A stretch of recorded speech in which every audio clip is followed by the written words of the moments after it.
पन्हाळा ग्रामीण रुग्णालयातील आरोग्य व्यवस्थेवर गंभीर प्रश्नचिन्ह निर्माण करणारी धक्कादायक घटना समोर आली आहे।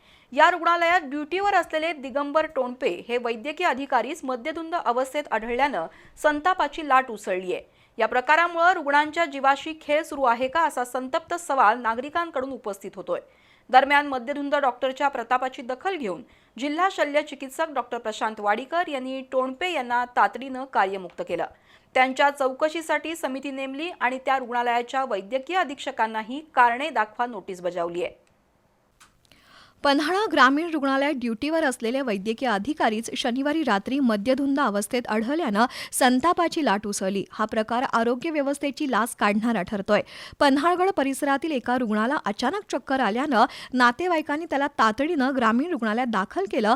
मात्र ड्युटीवरील वैद्यकीय अधिकारी दिगंबर टोणपे हे मद्यधुंद अवस्थेत असल्याचं आढळलं। तर्र झालेल्या टोणपे यांना व्यवस्थित बोलताही येत नव्हतं अशी माहिती नातेवाईकांनी दिली आहे।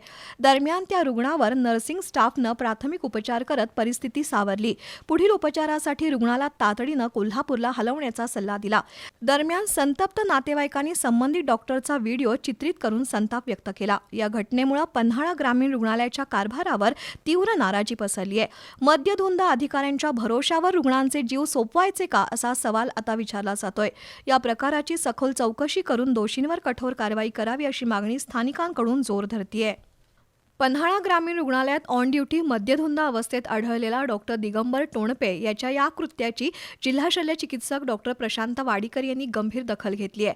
त्यातून टोणपे याला ग्रामीण रुग्णालयातून तडकाफडकी कार्यमुक्त करण्यात आलंय।